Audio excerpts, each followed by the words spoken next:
Voici les lointaines aventures des drapeaux que vous nous avez financés au profit de la recherche contre le cancer. Sur le versant népalais des mythiques Himalayas, plantons ici le décor. Je m'empresse d'accélérer le mouvement pour vous en résumer les étapes. La longue marche débute toujours d'un premier pas. Nous voici donc en route vers les hauteurs de ce monde. Altitude oblige, un premier arrêt à Namche Bazar s'impose avant de poursuivre le sentier vers notre premier objectif. 5 jours de marche auront suffi pour atteindre le fameux monastère de Tengboche que vous avez pu apercevoir dans le film Seven Years in Tibet. Nous allons ici présumer qu'à cette hauteur perchée doit sûrement exister une communication bouddhique plus directe avec l'au-delà.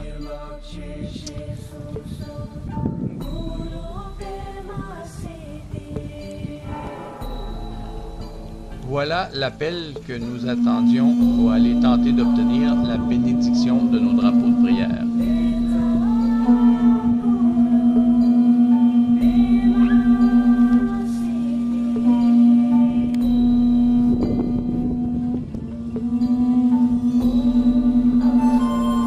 Un nouveau seuil est sur le point d'être franchi.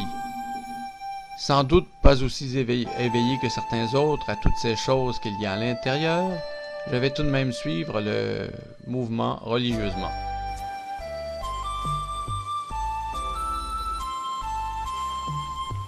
Nous confions les drapeaux à Pema, notre GS pour Gentil Sherpa, qui étant bouddhiste lui-même et connaissant donc les usages, s'occupe pour notre compte de faire bénir les fameux tissus par le lama local.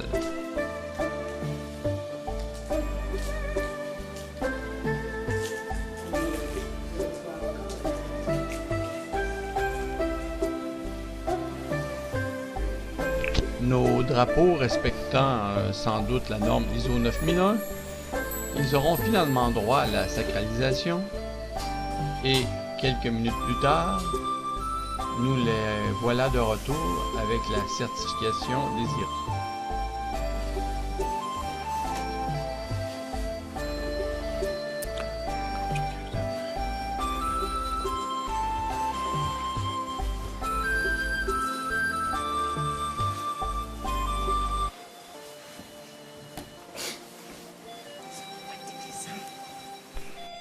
Nous leur faisons prendre ici un peu l'air avant de continuer le périple dans des conditions qui ne seront pas toujours nécessairement très faciles. Prenant de la hauteur, on nous déroule le tapis blanc avant d'atteindre le grand zéro de l'alpinisme. Nous aurons droit là-bas à quelques beaux échanges avec ces extrémistes qui piétine depuis déjà quelque temps au pied de Sa Majesté, attendant encore là le moment propice d'aller lui gratter la couronne. Mais nous ne sommes pas venus ici uniquement pour nous amuser, alors poursuivons notre route. Sur le chemin menant à Chukung, nous traverserons la moraine de l'Everest avant d'attaquer la passe de Kongmola. Une marche extrêmement exigeante qui donnera certes droit à un spectacle à couper le souffle, mais qui se terminera aussi dans des conditions climatiques limites. Seigneur météo se mettant de la partie, nous devrons dans les jours suivants refaire notre plan d'approche vers le Mera. Bonjour, on est le 9 mai. Nous sommes en route vers le Mera Peak. C'est notre deuxième tentative. Si jamais nous ne réussissons pas, voici les drapeaux qui ont été bénis à Tengboche et qui ont été jusqu'au camp de base de l'Everest où nous avons redescendu à Lukla et nous remontons maintenant. Depuis 14 jours sur les sentiers, l'objectif final est en vue. L'équipement alpin est donc maintenant requis. Un petit apprentissage et quelques rappels plus tard, nous voilà fin prêts. Bonjour, on est le 11 mai, on vient de partir d'en bas pour se rendre vers le hike du Mera. devrait nous prendre à peu près 5 heures. Mais ce sera une dure montée. Tout ça pour nous emmener là-bas.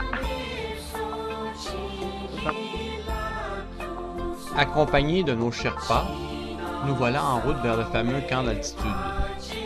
Il nous faudra tout de même rester vigilants, car des risques existent bel et bien sur tous les glaciers et les crevasses sont toujours un risque bien réel.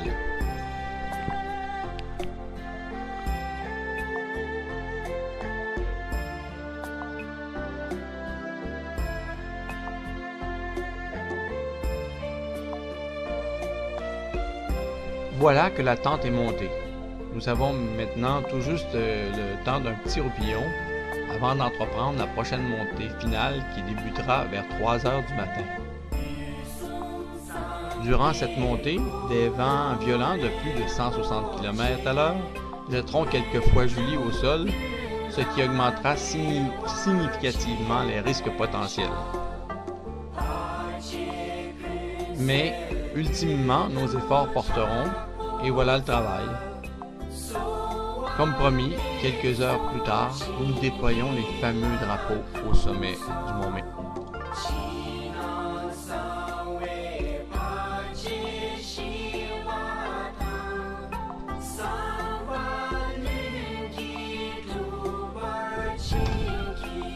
Et voilà, les drapeaux sont arrivés sur le mont Mérat, non sans difficulté, avec un vent incroyable.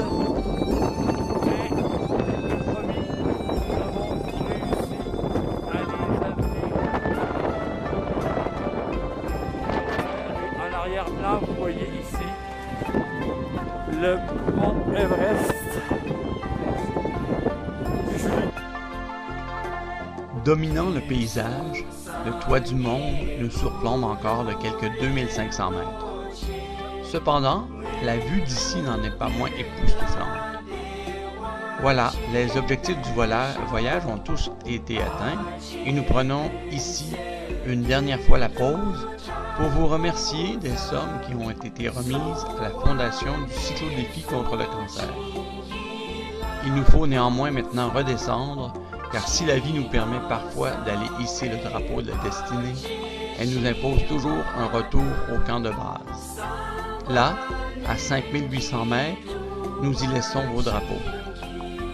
Nous amorçons ici maintenant la descente, afin de retourner graduellement vers des altitudes plus adaptées. Là où végétation et vivants retrouvent un environnement beaucoup plus propice à l'existence. En espérant que vous avez su y trouver un quelconque intérêt, nous refermerons ici ce chapitre sur les pérégrinations de vos drapeaux.